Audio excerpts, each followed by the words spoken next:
പ്രിയമുള്ളവരെ, നിങ്ങൾ പാർസൽ ഭക്ഷണം വാങ്ങി കഴിക്കുന്നവരാണോ? എങ്കിൽ ഈ പറയുന്ന കാര്യം ശ്രദ്ധിച്ചില്ലെങ്കിൽ ഭക്ഷ്യവിഷബാധ ഏൽക്കാനുള്ള സാധ്യത വളരെ വളരെ കൂടുതലാണ്. കേരളത്തിൽ റിപ്പോർട്ട് ചെയ്യപ്പെടുന്ന ഭക്ഷ്യവിഷബാധ കേസുകളിൽ വലിയൊരു ശതമാനവും പാർസലായി ഭക്ഷണം വാങ്ങി കഴിക്കുന്നവർക്കാണ്. എന്തുകൊണ്ടായിരിക്കും പാർസൽ വാങ്ങി കഴിക്കുന്ന ഭക്ഷണത്തിൽ നിന്നും ഭക്ഷ്യവിഷബാധ കൂടുതലായി വരുന്നത്? നമുക്കൊന്ന് പരിശോധിക്കാം. ഭക്ഷ്യസുരക്ഷ ഉറപ്പാക്കുന്നതിന് പറയുന്ന ഏറ്റവും പ്രധാനപ്പെട്ട 5 കാര്യങ്ങളിൽ ഒന്നാണ് കീപ് അറ്റ് സേഫ് ടെമ്പറേച്ചർ. ഭക്ഷ്യവസ്തുക്കൾ സുരക്ഷിതമായ ഊഷ്മാവിൽ സൂക്ഷിക്കുക എന്നത്. എന്താണ് ഈ സുരക്ഷിതമായ ഊഷ്മാവ്, അല്ലെങ്കിൽ ഏതാണ് അപകടകരമായ ഊഷ്മാവ് അല്ലെങ്കിൽ താപനില?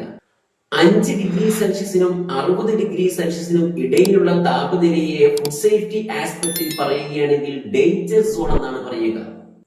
ഈ താപനിലയിൽ, അതായത് 5°C 60°C ഇടയിലുള്ള താപനില, അതായത് സാധാരണ റൂം ടെമ്പറേച്ചറിൽ മൈക്രോ ഓർഗാനിസംസ് അല്ലെങ്കിൽ സൂക്ഷ്മാണുക്കൾ വളരെ പെട്ടെന്ന് വളരുകയും മൾട്ടിപ്ലൈ ചെയ്യുകയും ചെയ്യുന്നു. അതുകൊണ്ട് തന്നെ ഭക്ഷ്യവസ്തുക്കൾ, പ്രത്യേകിച്ച് ഹൈ റിസ്ക് കാറ്റഗറിയിൽ വരുന്ന ഭക്ഷ്യവസ്തുക്കൾ, ഉദാഹരണമായിട്ട് ഷവർമ, ഷവായ, അൽഫഹം അല്ലെങ്കിൽ മന്തി പോലെയുള്ള നോൺ വെജ് ഫുഡ് ഐറ്റംസ് സാധാരണഗതിയിൽ പാചകം ചെയ്ത് കഴിഞ്ഞാൽ 2 മണിക്കൂറിനകം തന്നെ കഴിക്കണം. അതല്ലെങ്കിൽ അവ ഉയർന്ന ഊഷ്മാവിലോ താഴ്ന്ന ഊഷ്മാവിലോ സൂക്ഷിക്കണം. അതായത് 5°C താഴെയോ അതല്ലെങ്കിൽ 60°C മുകളിലോ ഉള്ള ഊഷ്മാവിൽ സൂക്ഷിക്കണം. 5°C താഴെ ഫ്രിഡ്ജിൽ അല്ലെങ്കിൽ ഫ്രീസറിൽ സൂക്ഷിക്കണം. അല്ലെങ്കിൽ ഉയർന്ന ഊഷ്മാവിൽ 60°C മുകളിൽ ഓവനിൽ സൂക്ഷിക്കണം. ഈ രണ്ടിനും ഇടയിലുള്ള ടെമ്പറേച്ചർ, അതായത് 5°C അല്ലെങ്കിൽ 60°C ഇടയിലുള്ള സാധാരണ ഊഷ്മാവിൽ ഇത്തരത്തിലുള്ള ഹൈ റിസ്ക് കാറ്റഗറിയിൽ വരുന്ന ഭക്ഷ്യവസ്തുക്കൾ കൂടുതൽ സമയം സൂക്ഷിച്ചു കഴിഞ്ഞാൽ അതിൽ മൈക്രോ ഓർഗാനിസംസ് വളരെ പെട്ടെന്ന് വളരുകയും അത്തരത്തിലുള്ള ഭക്ഷണം പിന്നീട് കഴിച്ചു കഴിഞ്ഞാൽ ഭക്ഷ്യവിഷബാധ ഏൽക്കാനുള്ള സാധ്യത വളരെയധികം കൂടുതലുമാണ്. അപ്പോൾ ഈ പാർസലായി വാങ്ങുന്ന ഭക്ഷണവും ഈ താപനിലയും തമ്മിലുള്ള ബന്ധം എന്താണ്? നമ്മൾ സാധാരണ ഒരു ഹോട്ടലിൽ അല്ലെങ്കിൽ ഒരു റെസ്റ്റോറന്റിൽ കയറി കഴിഞ്ഞാൽ അവിടുന്ന് ഭക്ഷണം കഴിക്കുകയാണെങ്കിൽ അവിടെ പാചകം ചെയ്ത ഭക്ഷണം നമ്മുടെ മുന്നിലേക്ക് വരികയും അപ്പോൾ തന്നെ നമ്മൾ കഴിക്കുന്ന ശീലമാണുള്ളത്. എന്നാൽ അത് പാർസലായി വാങ്ങി നമ്മൾ പോകുമ്പോൾ സ്വാഭാവികമായിട്ടും അങ്ങനെ പാർസൽ വാങ്ങി പോകുന്ന ഭക്ഷണം നമ്മൾ വീടുകളിൽ എത്തുകയും പലപ്പോഴും 2 മണിക്കൂറൊക്കെ കഴിഞ്ഞിട്ടായിരിക്കും നമ്മൾ പലപ്പോഴും കഴിക്കുന്ന സാഹചര്യം ഉണ്ടാവുക.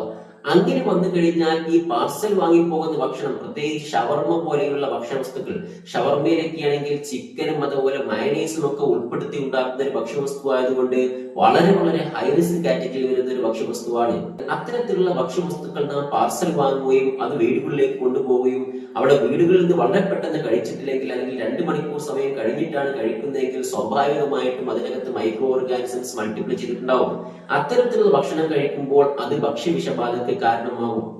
അതുകൊണ്ട് തന്നെയാണ് ഭക്ഷ്യസുരക്ഷാ വകുപ്പ് കൃത്യമായിട്ട് ഒരു നിർദ്ദേശം കൊടുത്തിരിക്കുന്നത്. പാർസൽ വാങ്ങുന്ന ഭക്ഷ്യവസ്തുക്കളുടെ മുകളിൽ കൃത്യമായിട്ട് ഒരു ലേബൽ പതിച്ചിരിക്കണം. അതായത് ആ ഭക്ഷ്യവസ്തു എപ്പോഴാണ് നിർമ്മിച്ചത് എന്നും അത് ഏത് സമയത്തിനുള്ളിൽ തന്നെ കഴിക്കണമെന്നും കാണിക്കുന്ന കൃത്യമായ ലേബൽ വിവരങ്ങൾ പാർസൽ ഭക്ഷ്യവസ്തുക്കളിൽ നൽകണമെന്ന് ഭക്ഷ്യസുരക്ഷാ വകുപ്പ് കൃത്യമായ നിർദ്ദേശം നൽകുന്നത്. അതുകൊണ്ട് തന്നെ ഇത്തരത്തിൽ പാർസൽ ഭക്ഷ്യവസ്തുക്കൾ വാങ്ങുമ്പോൾ അതിന്റെ നിർമ്മാതാക്കൾ അല്ലെങ്കിൽ റെസ്റ്റോറന്റുകൾ നമുക്ക് തരുന്ന നിർദ്ദേശങ്ങൾ അതേപടി പാലിക്കാൻ ശ്രദ്ധിക്കുക. പാർസൽ ഭക്ഷ്യവസ്തുക്കൾ വാങ്ങിക്കഴിഞ്ഞാൽ പരമാവധി 2 മണിക്കൂറിനകം തന്നെ കഴിക്കുക. അതിനപ്പുറം പോയി കഴിഞ്ഞാൽ അത് ഭക്ഷ്യവിഷബാധയ്ക്ക് കാരണമാകും. അതുകൊണ്ട് പാർസലായിട്ട് ഭക്ഷ്യവസ്തുക്കൾ വാങ്ങുന്നവർ പ്രത്യേകം ശ്രദ്ധിക്കുക. ഹൈ റിസ്ക് കാറ്റഗറിയിൽ വരുന്ന ഭക്ഷ്യവസ്തുക്കൾ പരമാവധി പാർസൽ വാങ്ങുന്നത് ഒഴിവാക്കുക. ഇനി പാർസൽ വാങ്ങുകയാണെങ്കിൽ തന്നെ അത് വിത്തിൻ 1 hour അല്ലെങ്കിൽ പരമാവധി 2 മണിക്കൂറിനകം തന്നെ കഴിക്കുക. അതായത് പാചകം ചെയ്ത ഭക്ഷ്യവസ്തുക്കൾ അല്ലെങ്കിൽ ഹൈ റിസ്ക് കാറ്റഗറിയിൽ ഭക്ഷ്യവസ്തുക്കൾ അത് സാധാരണ ഊഷ്മാവിൽ സൂക്ഷിക്കുകയാണെങ്കിൽ 2 മണിക്കൂറിനകം കഴിക്കണം. ഇനി നമ്മൾ 2 മണിക്കൂറിനകം കഴിക്കുന്നില്ലെങ്കിൽ അത് താഴ്ന്ന ഊഷ്മാവിലോ അല്ലെങ്കിൽ ഉയർന്ന ഊഷ്മാവിലോ ഒന്നെങ്കിൽ ഫ്രീസറിലോ അല്ലെങ്കിൽ ഓവനിലോ സൂക്ഷിക്കണം. താഴ്ന്ന ഊഷ്മാവിലോ ഉയർന്ന ഊഷ്മാവിലോ സൂക്ഷിക്കാതെ അല്ലെങ്കിൽ സാധാരണ റൂം ടെമ്പറേച്ചറിൽ കീപ്പ് ചെയ്ത് അത് കഴിച്ചു കഴിഞ്ഞാൽ പലപ്പോഴും അത് ഭക്ഷ്യവിഷബാധയ്ക്ക് കാരണമാകും. ഫുഡ് പോയിസൺ കേസുകൾ വളരെ ശ്രദ്ധിക്കേണ്ട ഒരു കാര്യമാണ്. പലപ്പോഴും മരണം വരെ സംഭവിക്കാവുന്ന ഒരു കേസാണത്. അതുകൊണ്ട് തന്നെ ഭക്ഷ്യവിഷബാധ ഏൽക്കാനുള്ള ഏറ്റവും കൂടുതൽ സാധ്യതയുള്ള ഒരു ഭക്ഷണമാണ് പാർസൽ ഭക്ഷ്യവസ്തുക്കൾ. അതുകൊണ്ട് പാർസൽ ഭക്ഷ്യവസ്തുക്കൾ വാങ്ങുമ്പോൾ പ്രത്യേകം ശ്രദ്ധിക്കുക.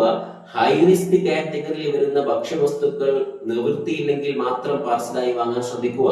ഇനി പാർസലായി വാങ്ങുമ്പോൾ അവ നിർമ്മാതാവ് പറയുന്നത് പോലെ വിത്തിൻ 1 hour അല്ലെങ്കിൽ 2 മണിക്കൂറിനകം തന്നെ കഴിക്കാൻ ശ്രദ്ധിക്കുക. ഇനി നിങ്ങൾ ഭക്ഷ്യവസ്തുക്കൾ പാർസലായി വാങ്ങുമ്പോൾ ഭക്ഷ്യസുരക്ഷാ വകുപ്പ് നിർദ്ദേശിക്കുന്ന ലേബൽ അല്ലെങ്കിൽ സ്റ്റിക്കർ കൃത്യമായി അതിന്റെ മുകളിൽ പതിച്ചിട്ടുണ്ടോ എന്ന് ശ്രദ്ധിക്കുക. അത്തരത്തിൽ കൃത്യമായ ലേബൽ ഇല്ലാതെ അല്ലെങ്കിൽ പ്രിപ്പയർ ചെയ്ത സമയവും ഉപയോഗിക്കേണ്ട സമയവും കൃത്യമായി നിർദ്ദേശിക്കാതെ തരുന്ന പാർസൽ ഭക്ഷ്യവസ്തുക്കൾ ഉണ്ടെങ്കിൽ നിങ്ങൾക്ക് ഭക്ഷ്യസുരക്ഷാ വകുപ്പിനെ കൃത്യമായി അറിയിക്കാവുന്നതാണ്. ഭക്ഷ്യസുരക്ഷയുമായി ബന്ധപ്പെട്ട കൂടുതൽ വിവരങ്ങൾ